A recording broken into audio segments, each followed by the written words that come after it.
Hi, everybody, and welcome to session 5 of my senior capstone from St. Helens High School to College. This week, we're going to talk about things to do during the first week of fall term and actually of any term you take in college. My name is Alwyn, and I use she, her pronouns. I am currently a senior at Portland State University. I am a math major with a minor in secondary education. I will be graduating next month and then immediately turning around and starting graduate school a week later. At the high school, I wear many different hats. I am primarily an avid tutor. I also run the after school learning lab, which I've been hosting remotely through Zoom for the past year since we've been remote. I also work the academic events like Cocoa and Cram and Intersessions. And I am also an Aspire mentor at the high school, volunteering my time to work one on one with students to make sure that they have the tools and the skills ready to graduate high school and to be successful in college and beyond. This week is week 5, as I said. So we've already talked about time management, organization, self care, and your summer to do list. This week, we're going to tackle things to do during the first week of your terms. I would like to preface this video by sharing that the information that I'm providing in this lecture is strictly my own opinions based on 5.5 years of being a college student at 2 different colleges. So I don't have statistical data to support my statements. I haven't Googled or researched on the internet to find any other supporting articles or data. This is just all my opinion, but the whole purpose of my capstone is to take the 5.5 years experience I have as a college student to basically provide you with the what not to do to be successful in college. So this week, or for the first week of every term, these are the things we're going to talk about. We're going to talk about how important your college email account becomes to you, as well as how important it is to know what's in your syllabus, attending your first class, keeping an organization filing system in place, as well as tracking due dates and test dates. And then we're going to touch briefly on accommodations. So first, let's talk about your college email. I've shared in prior sessions that you should be checking your college email weekly from the day you are accepted to college. Any additional information that's needed for financial aid or admissions department will be sent to you through that email. Leading up to your first week of term and your first week of term, you should be checking that email often.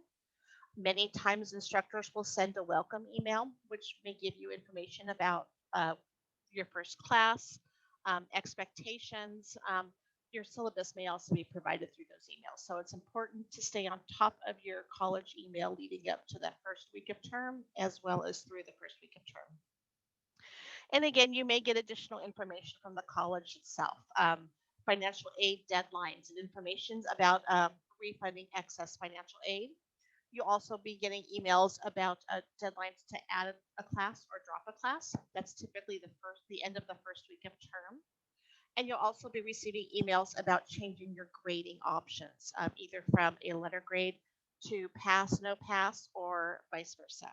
All of that information will be sent to you through your college email. Secondly, it is important, and I will call it vital, to review all syllabi for all of your classes. The syllabus serves as a contract between you and your instructor. Within that one document, you will know exactly what the instructor is going to teach you that term. But even more importantly, you're going to know information about what is expected of you.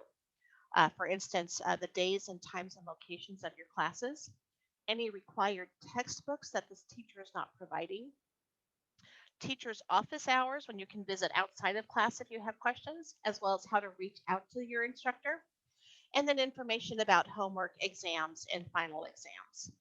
Um, Usually, the syllabus also includes things like grading rubrics, as well as a calendar for due dates. But some instructors do not send that information out initially. Some instructors send it out in separate documents. So you'll want to make sure that any document your instructor provides to you, you need to make sure that you look at it, you understand it, and everything in that document makes sense to you. The calendar, typically instructors will provide you an expected course of how the class will flow, so you'll know from class to class what content is being taught. That also helps if you have to miss a class, you know what you need to read to get caught up to the class. Teachers will also provide grading rubrics. Grading rubrics tell you exactly what you need to do to earn an A. So make sure that if grading rubrics are provided before an assignment is turned in, make sure you're checking your final assignment to that rubric. But these are all documents that you should be saving. If you're in an in-person class, more than likely you're being handed a paper copy. If you are in a remote class or asynchronous class, uh, there would be a digital form available to you somewhere for download to a desktop. I keep all of my syllabi in one place and I refer back to them frequently. So you'll need to find a system that works for you for keeping all of that information organized. And then obviously you need to attend your first class. I recommend arriving at least 15 minutes early, if not earlier, especially if you're picky about where you sit.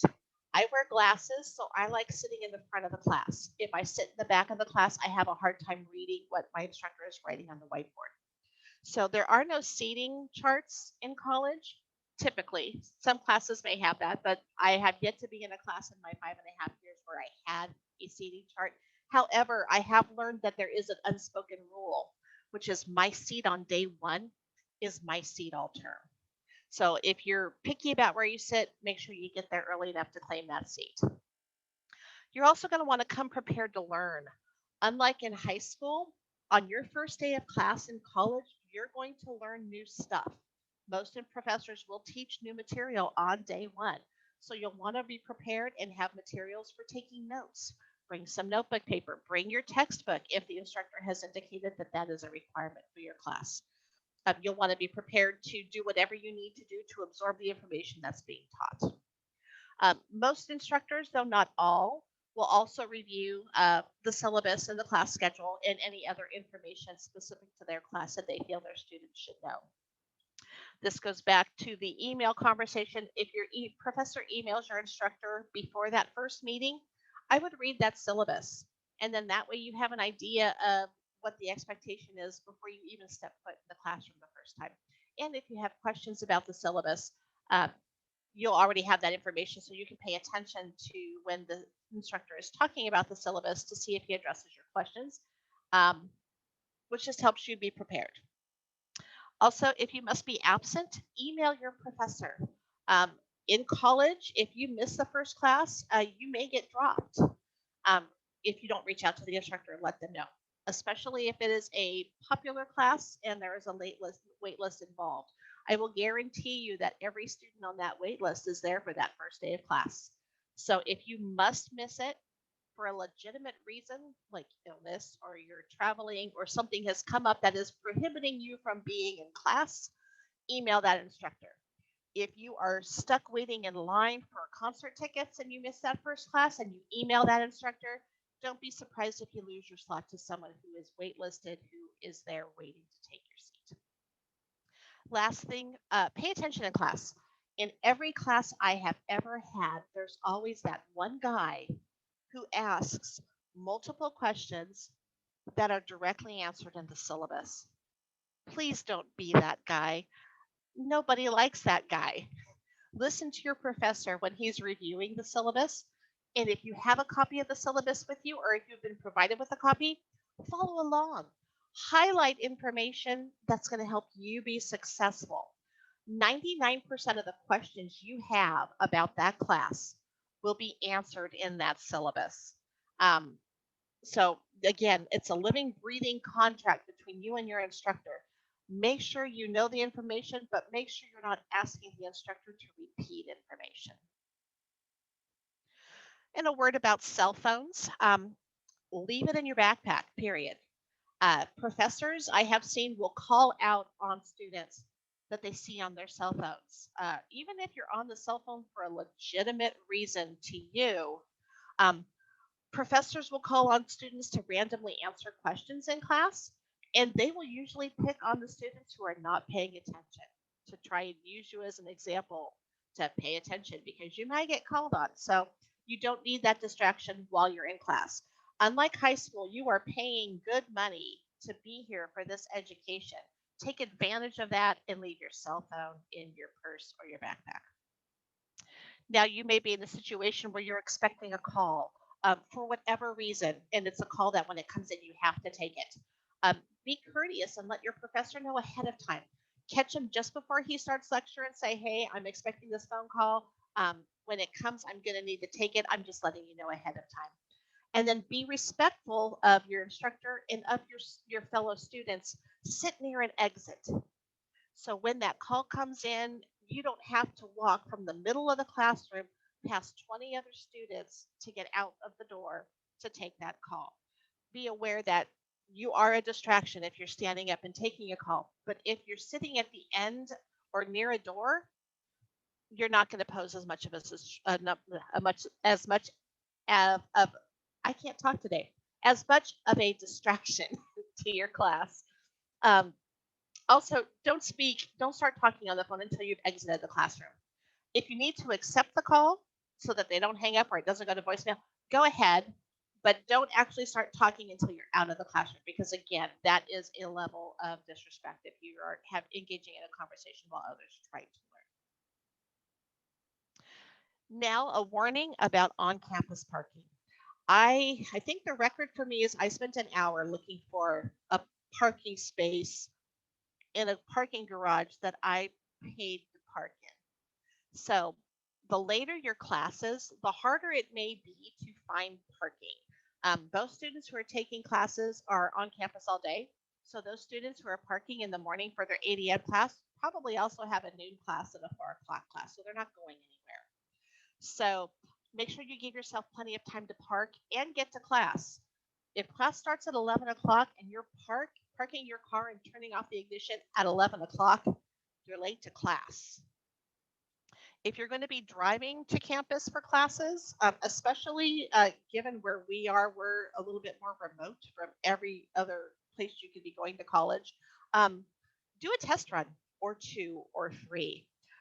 Figure out what time your first class is and pick that day of the week, leave your house, and give yourself the amount of time you think it would take for you to get to campus and park your car and walk to your class. And then time your trip and then adjust accordingly. And I would say, especially for the first week, add at least an hour to that time because again, first couple of weeks of college terms, everybody's that who's registered for classes is on campus for their classes. Students start dropping out as the term goes along, so parking by the end of the term is usually fairly easy. But those first several weeks of term, parking is a nightmare no matter where. I've gone to PCC Rock Creek campus, I've gone to Sylvania campus, I've gone to Cascade campus, and I've gone to Portland State University, and I've struggled with parking at all four of those campuses. So just be mindful that that is potentially going to be an issue. And my guess is that it will be an issue for you at least once during your college career. And then a reminder that traffic apps are your friends. I use Waze when I'm heading into campus. Google Maps would work as well, but something that will alert you of alternative routes before you've committed to the route that's going to end in gridlock. Always a great app to have. Now, I'm briefly going to talk about organizing a filing system. I did an entire video on organization where this is covered. So if you want more information, you can watch that video. But basically, you're going to want to figure out a system for filing your syllabi, your homework. Homework is a great reference and a great resource to look back on to study for exams. So I don't recommend throwing homework out ever, or at least not until after the term's done, and possibly later if it's a course in your major. Um, you could have a 3-ring binder, just throw everything in there haphazardly or have tabs for your subjects and throw your paperwork under your tabs. You could do a digital system where you've got computer files either on your desktop or your laptop, or perhaps you have a thumb drive just dedicated to schoolwork. Whatever system you uh, use, make sure it's something that makes sense to you. But I recommend figuring out some sort of organizational system before you're too far in the term, because losing track of due dates and assignments and trying to find the syllabus so you can read about that one assignment um, will get more frustrating as the term goes on. Likewise, about due dates management. You're going to want to find a way to track your homework due dates, whether that is just using a sheet of lined paper or using a paper planner or a digital planner of some sort or a calendaring program or some other app, like maybe the Notes app on an iPhone is something you use. Um, Whatever you find something that works for you and something that can be flexible for you. Most professors do not give reminders about approaching due dates. In high school, we grow accustomed to coming in on Monday and having our instructor tell us, hey, don't forget that paper's due on Friday. And then they remind us on Tuesday and on Wednesday and on Thursday and again on Friday. Most instructors do not say, oh, by the way, you have a paper due in a week. It's up to you to keep track of those due dates. So I recommend finding some sort of system that works for you so that you can do that. And then the last thing I want to talk about is accommodations. So if you at the high school have an IEP or a 504, you are eligible for a 504 in college. And all that means is that you would be eligible to have additional accommodations. Maybe you are provided printed materials ahead of lectures, or you are given extra time for exams. That would be something to discuss with your campus. So if you fall into that category, you will want to seek out your campus's Disability Resource Center, which is often abbreviated as the DRC. Um, that is what they do. They are there to help make sure that you have the tools that you are entitled to in order to be successful in your classes. And then I also just want to point out that they are also there for short-term accommodations. For example, my second term of college at PSU, I fell down half a flight of stairs and broke my foot. So I was on a knee scooter for about 4 months. And I went to the DRC and they were able to get me time and a half for exams because I was dealing with some pain management. They were also able to get me my classrooms moved so that they were all within like the same two buildings, whereas one of the classes that I was scheduled into was 11 blocks away from where I parked, and it was all downhill. So they will actually move entire classrooms around to accommodate your needs. And they'll do that long term for the entire time you're in college if you have that situation, or if you have a short term need like I did. The DRC is your friend. So make sure if you need to utilize them, that you are utilizing them. My personal opinion is that the DRC is probably the most underutilized resource center on any college campus. So if it applies to you, or you even think it might apply to you, it doesn't hurt to set up an appointment with them, and you can find that through navigation on your college campus's website. And that is the end of this week's presentation. I would like to thank those of you who showed up today to view this. I hope that this is information that you will be able to use and take with you as you move beyond high school into the college realm. As always, my email is provided. Feel free to reach out to me if you have individual questions about material that I've presented. And I want to thank you for coming today and for supporting my senior capstone project. I really appreciate the support from the school. And next week we're going to talk about how to get how to get involved on campus, how to make those connections with peers and departments to actually have your schooling be more than just academic. So thanks for coming, and I'll see you next week.